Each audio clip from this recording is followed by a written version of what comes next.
भूख, प्यास, नींद और आशा चार बहनें थीं।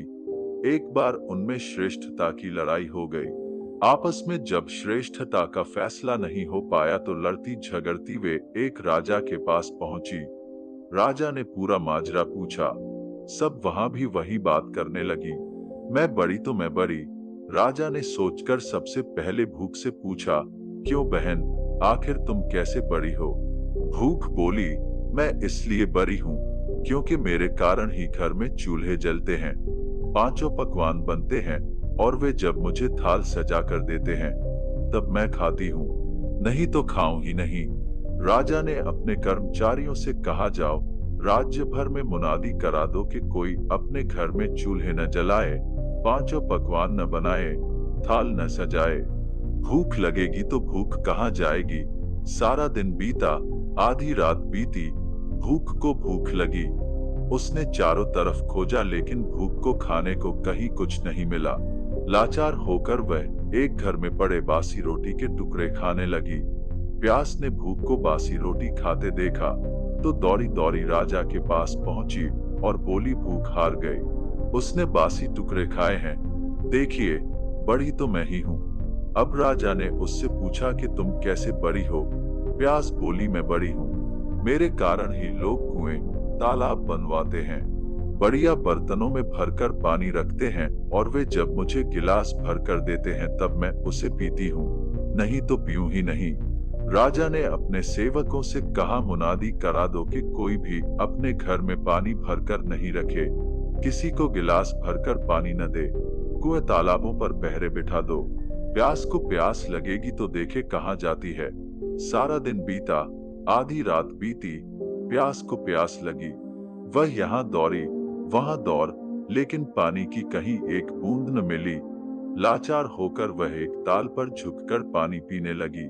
नींद ने देखा तो वह दौड़ी दौड़ी राजा के पास पहुंची और बताया कि प्यास हार गई, वह तो ताल पर झुककर पानी पी रही है।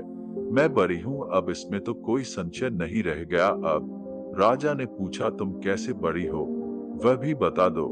नींद बोली, लोग मेरे लिए पलंग बिछवाते हैं, उस पर बिस्तर डलवाते हैं, जब मुझे बिस्तर बिछा कर देते हैं तब सोती हूँ, नहीं तो सो ही नहीं। राजा ने सेवकों से कहा, राज्य में ये मुनादी करा दो कोई पलंग न बनवाए, उस पर गद्दे न डलवाए और बिस्तर बिछा कर भी न रहे।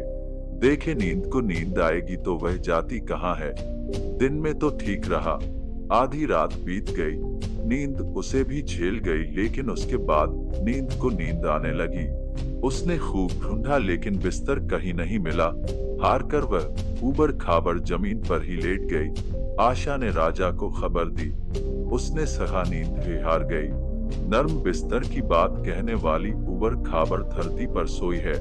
वास्तव में भूख, प्यास और नींद तीनों में मैं बड़ी हूँ। राजा ने पूछा, तुम कैसे बड़ी हो?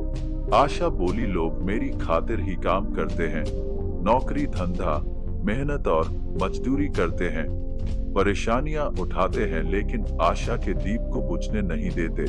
राजा ने सेवकों से कहा, राज्य में मुनादी करा दो, कोई काम न करे, नौकरी न करे, मेहनत और मजदूरी न करे और आशा का दीप न जलाए। आशा को आस जागेगी तो देखो कहाँ जाती है। सारा दिन बीता, आधी रात बीती, आशा को आस जगी। वह यहाँ गई वहां गई, लेकिन चारों ओर अंधेरा छाया हुआ था। सिर्फ एक कुम्हार टिमटिमाते दीपक के प्रकाश और राजा ने देखा कुम्हार ने जो दिए बनाए वहां जाकर सोने के हो जाने की आस की और वह सोने का हो गया। सोने के दिए में रुपए की बाती तथा कंचन का महल बन गया। जैसे उसकी आशाएं पूरी हुई वैसे सबकी हों। कामनाओं के दीप बुझे तो अच्छा, लेकिन आशा का दीपक कभी बुझने नहीं देना चाहिए।